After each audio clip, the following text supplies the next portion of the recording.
बैठे हुए हैं और ये गाड़ियों में आप देख सकते हैं बाकायदा सीरियल दिए गए हैं। इन्हीं में जो डेलीगेशन जो राजदूत हैं विभिन्न देशों के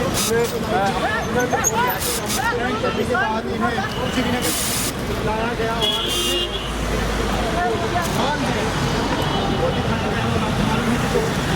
डेलीगेशन आया था उस टाइम